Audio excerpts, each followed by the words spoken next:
Bien, pour comprendre ce qui se passe dans l'organisation de la jonction recto-anale, il faut se remémorer la morphogénèse du pôle caudal de l'embryon, dont voici la face ventrale et la face caudale, avec vers la face dorsale le prolongement caudal et la métamérie en sommite que nous allons rappeler de la sorte. Le tube neural va pour sa part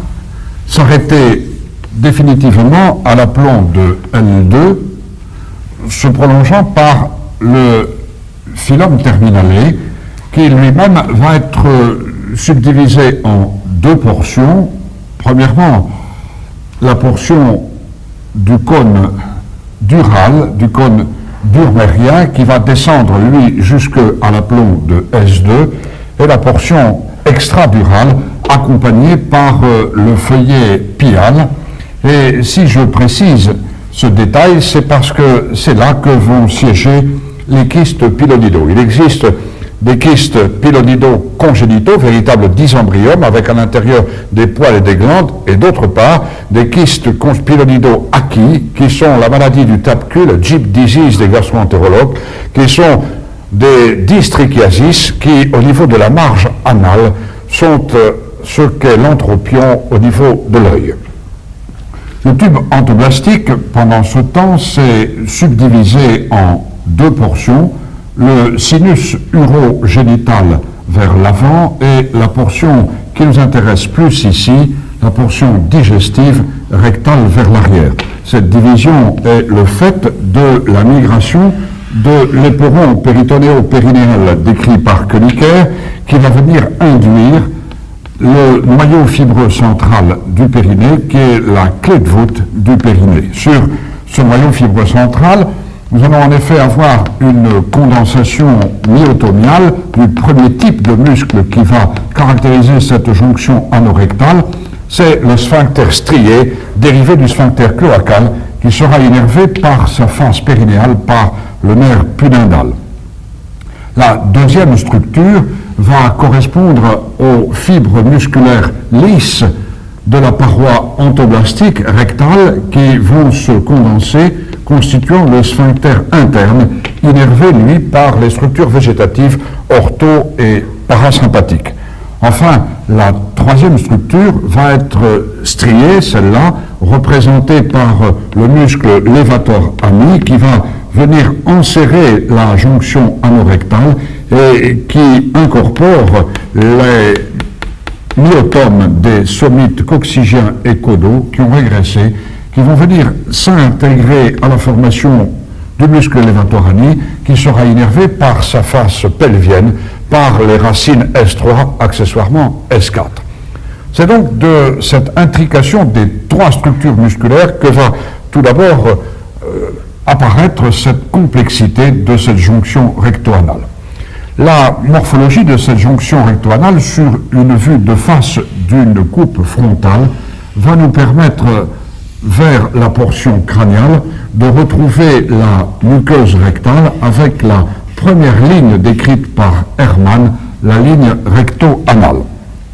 Là va apparaître maintenant le canal anal qui, vers le bas, va être délimité par la seconde ligne décrite par Hermann, la ligne anocutanée. La peau, en effet, apparaît ici en blanc vers le bas. Le canal anal est caractérisé par une muqueuse du type cylindrique, muqueuse à la face profonde de laquelle on va décrire des glandes cryptiformes, des glandes caliciformes, dont l'infection va être à l'origine de certaines fistules anales. Sur le trajet du canal anal, on décrit des plis sous le nom de colonnes de Morgani, plis sur lesquels les dilatations veineuses vont assurer l'étanchéité du canal anal décrite sous le nom de coussinet élastique de Thomson et, lors des dilatations pathologiques, vont être à l'origine des hémorroïdes. Entre ces colonnes à disposition radiaire se trouvent de petits replis valvulaires décrits eux aussi par Morgani, avec des formations en cul-de-sac et qui délimitent une ligne dite ligne anopectinée de Morgani. La peau vers le bas va être caractérisée par des poils avec les follicules pileux, avec les glandes sébacées, avec les glandes sudoripares, avec les glandes qui ont été décrites comme des glandes circumanales par Gay, glandes qui sont dans l'épaisseur de la graisse de la fosse ischio-rectale et dont l'infection va être à l'origine des furoncles et des abcès de la marge de l'anus. La dimension du canal anal varie selon les auteurs. En effet, certains ne lui donnent que 10 mm car ils considèrent que les colonnes de Morgani font partie de l'ampoule rectale. D'autres, au contraire, donnent au canal anal 40 mm de structure, incorporant ces colonnes de Morgani comme nous le verrons tout à l'heure. La direction et l'angulation du canal anal vont être marquées toujours avec la portion rectale vers le haut, la jonction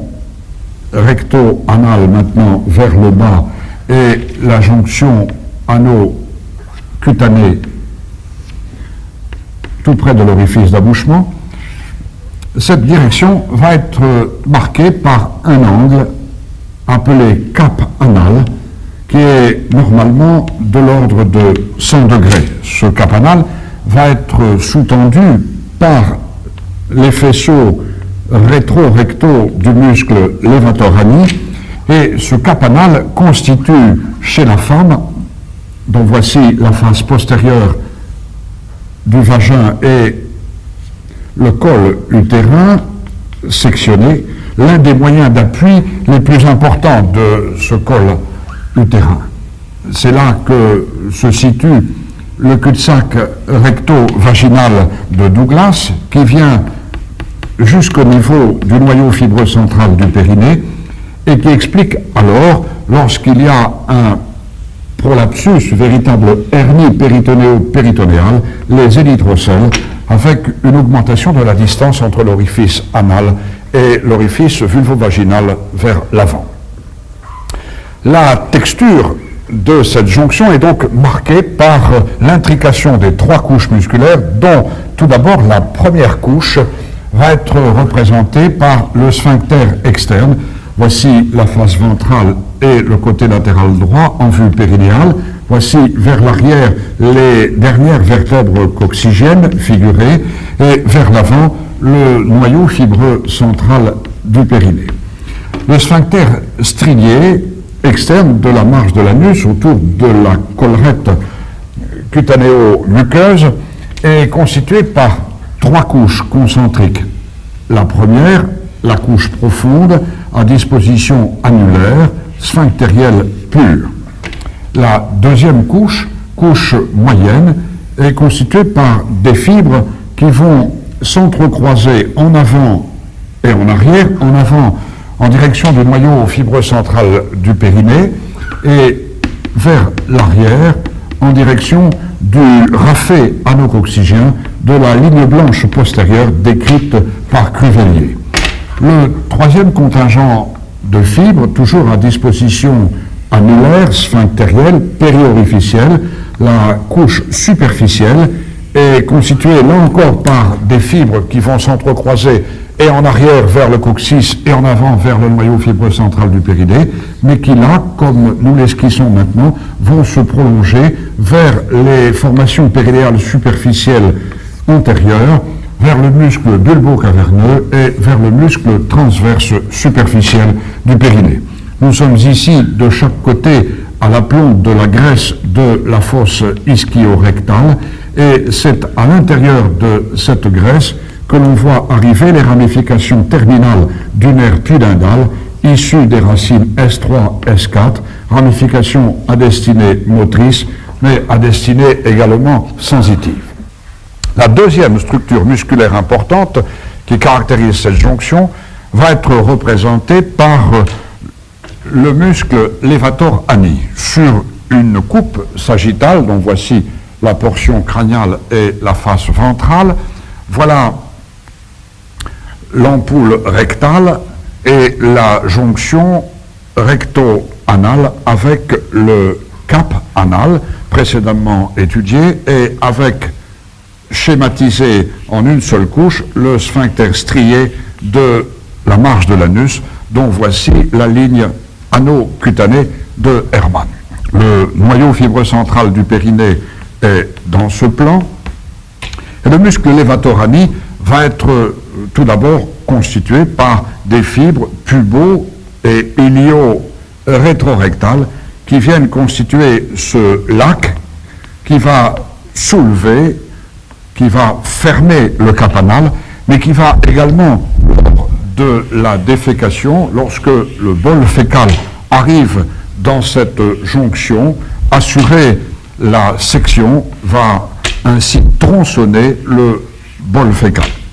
Mais le muscle levator-ani, dans son contingent d'origine pubienne et iliaque,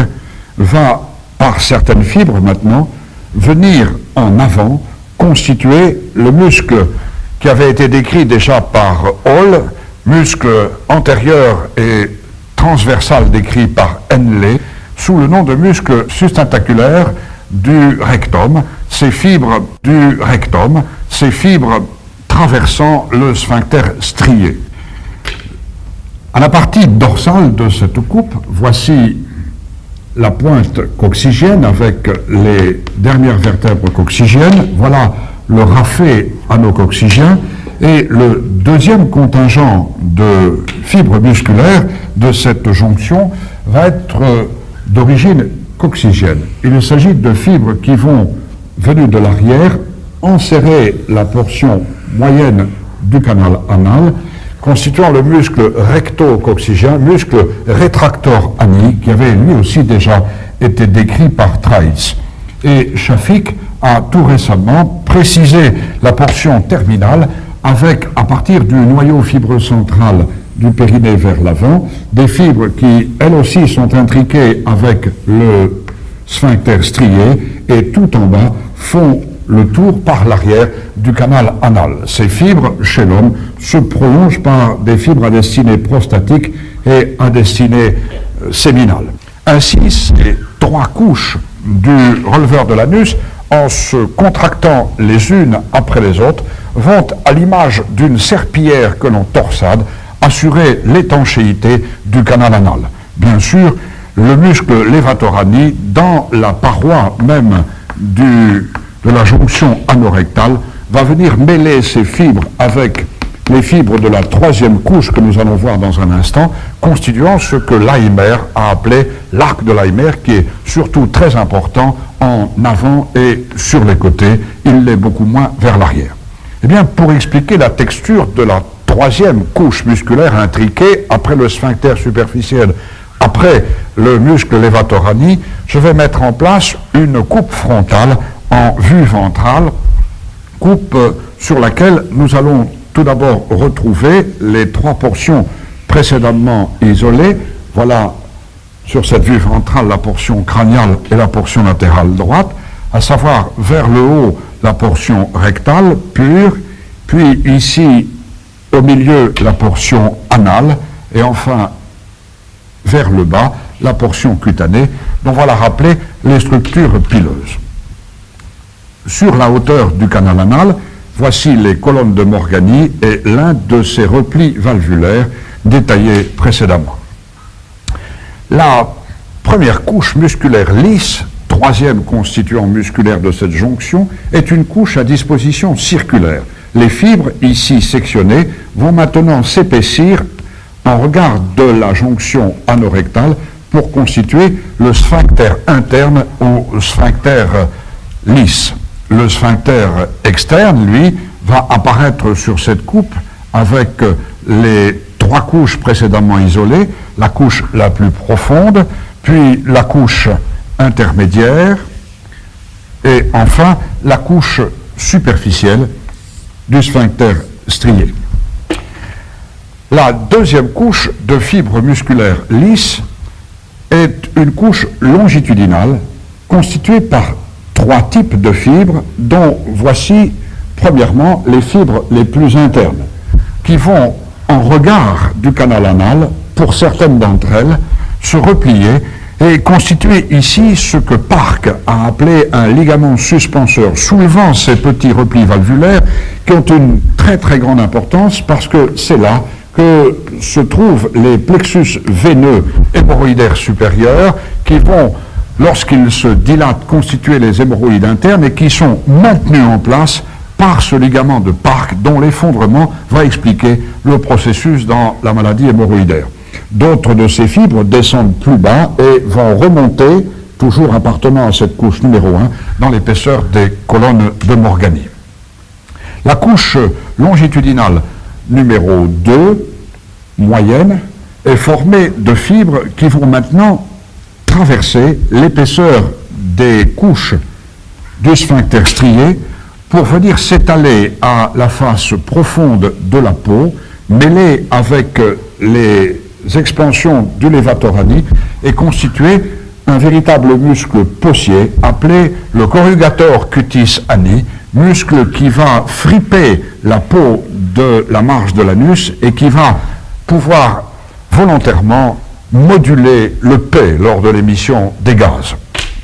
Enfin, la troisième couche, la plus superficielle,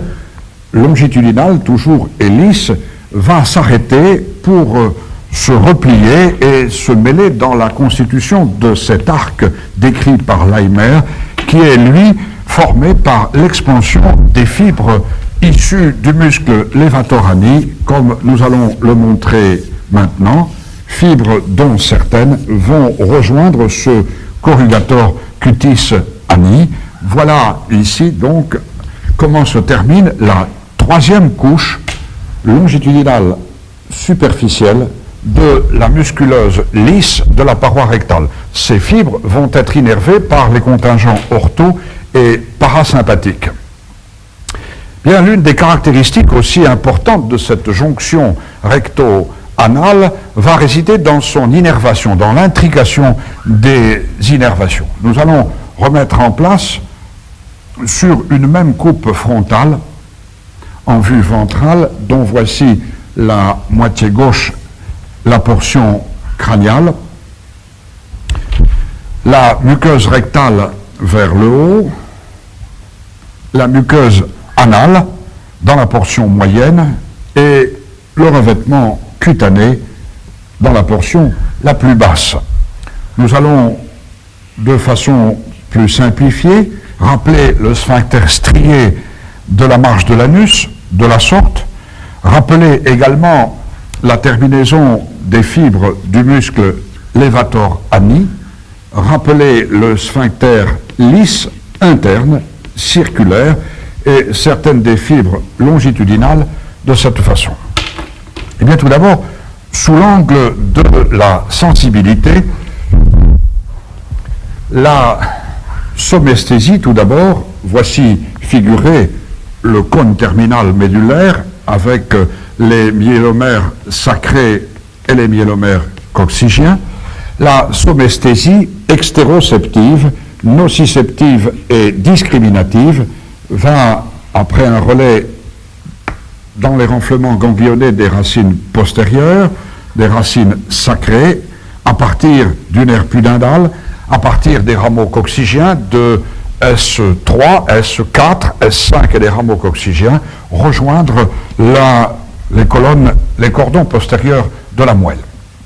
La somesthésie proprioceptive, celle-là, qu'elle soit volontaire, qu'elle soit consciente ou inconsciente, va, elle aussi, à partir des muscles levator ani et du sphincter strié de la marge de l'anus, faire relais au niveau du cône terminal de la moelle.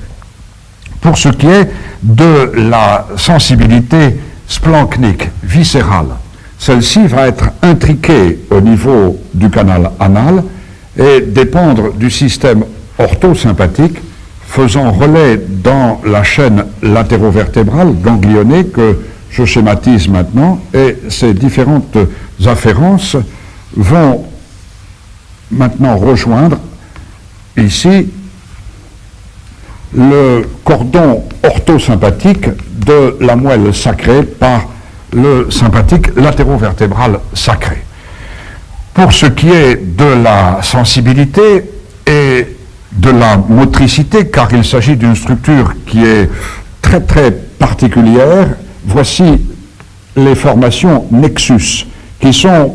en quelque sorte des cellules autocontractiles à l'intérieur de la paroi anale et de la paroi rectale. Ces formations vont persister après la section de la moelle et vont disparaître dans la ganglionose que l'on décrit dans la maladie de Hirschsprung, par exemple, ou bien lors de l'évolution de certaines rectocolites ulcéro-hémorragiques. Pour ce qui est de la motricité, la somatomotricité va, à partir des voies pyramidales, à partir de la moelle sacrée maintenant, venir commander la contraction volitionnelle du sphincter strié et du levator ani, mais ces contractions ne peuvent dépasser 45 secondes à 1 minute au grand maximum. Elles peuvent, en quelque sorte, faire échec à l'émission spontanée des matières et assurer une continence, mais qui ne va pas durer très longtemps. En effet, lors de l'arrivée du bol fécal à la jonction recto-anale, va apparaître un réflexe recto-anal inhibiteur qui va alors lever la contraction permanente, l'état de contraction permanente dans lequel se trouve le sphincter interne strié. Cette musculature lisse va, pour sa part, dépendre, bien sûr, du système orthosympathique, qui est un système inhibiteur, celui-là, alors que la commande végétative parasympathique, qui passe par le nerf érecteur d'écart, par les mêmes racines S2, S3 et S4, est facilitatrice, celle-là, le parasympathique, n'ayant aucun contingent sensitif. Voilà comment se présente cette autre caractéristique de cette jonction, qu'est l'intrication des innervations splanchniques et des innervations somatiques, avec la différenciation qu'on y connaît. Les racines d'origine et les nerfs périphériques méritent également d'être précisés, car les affections douloureuses de cette jonction recto-anale sont fréquentes. Sur une coupe sagittale médiane, dont voici vers l'arrière le sacrum, la jonction sacro-coccygienne, la jonction lombo-sacrée, la face crâniale et la portion ventrale. Voici vers le côté et vers l'avant, profilée la symphyse pubienne et la portion latérale avec les trous sacrés antérieurs, le canal sacré vers l'arrière. Le profil de l'os iliaque avec la tubérosité ischiatique et le foramen obturé, et les formations ligamentaires qui vont avoir une certaine importance dans les compressions de ces rameaux nerveux destinés à la jonction recto-anale et à la portion anale. Le petit ligament sacro-sciatique, le ligament sacro-spinal, le plus en dedans par rapport au grand ligament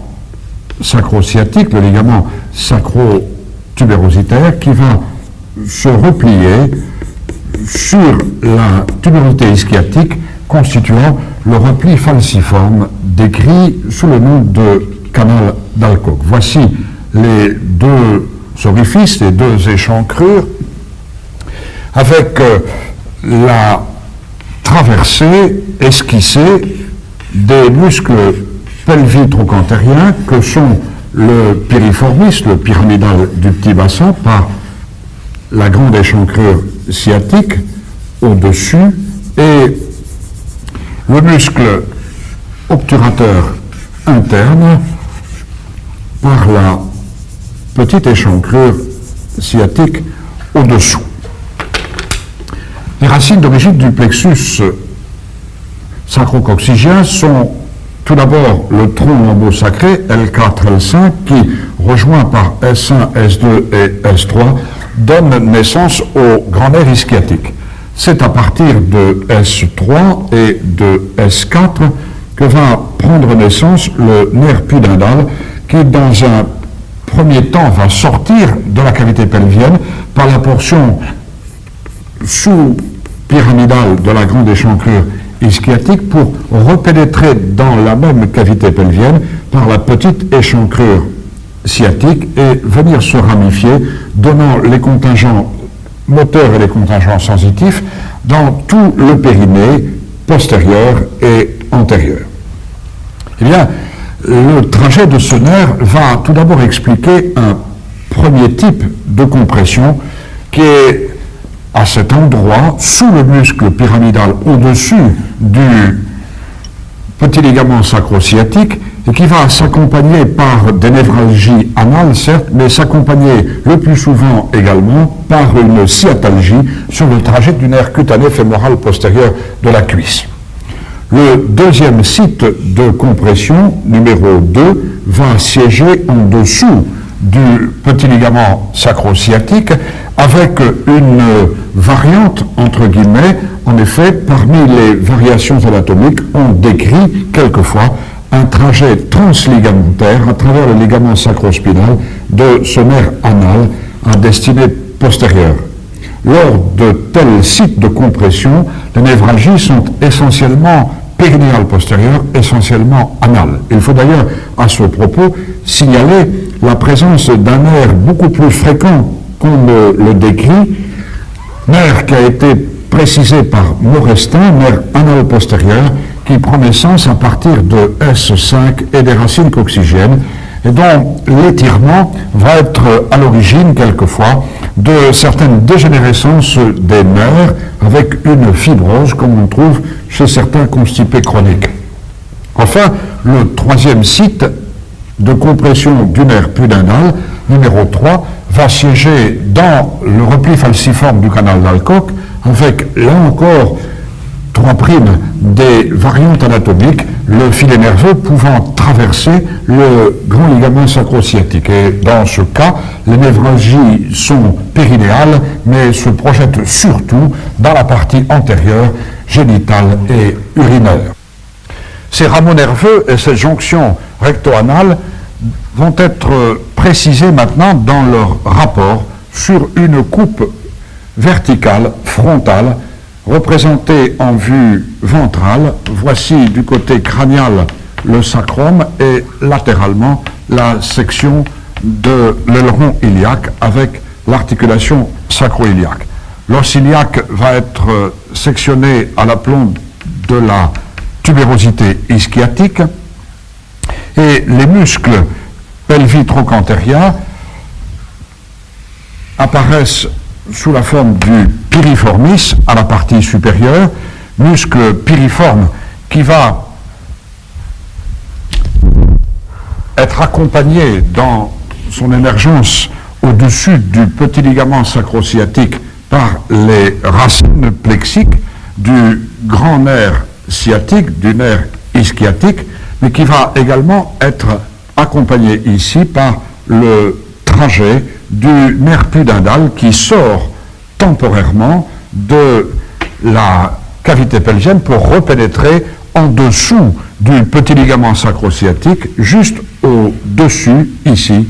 du muscle obturateur interne, sur l'aponévrose de revêtement duquel va maintenant s'implanter le muscle levator ani avec l'arcade du releveur de l'anus et avec son aponévrose de recouvrant. L'ampoule rectale, puis vers le bas la jonction recto-anale, puis encore plus bas la jonction ano-cutanée, la peau étant figurée comme suit, sont pour la portion rectale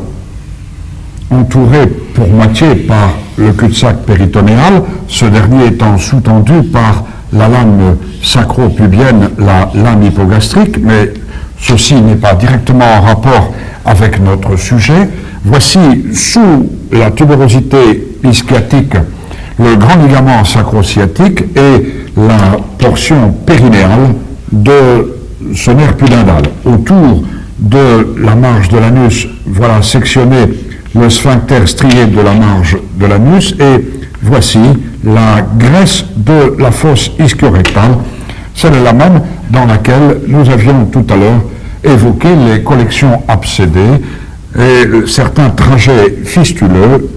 transsphinctériens de la sorte. Eh bien, le nerf pudendal va bien sûr prendre en charge la motricité des formations périnéales superficielles, la sensibilité cutanée, et voici retrouvé par analogie avec le schéma précédent le premier site de compression au-dessus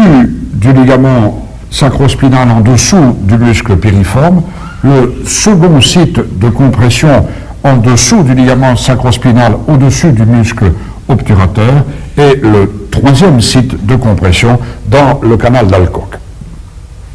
Pour terminer, je voudrais rappeler quelques précisions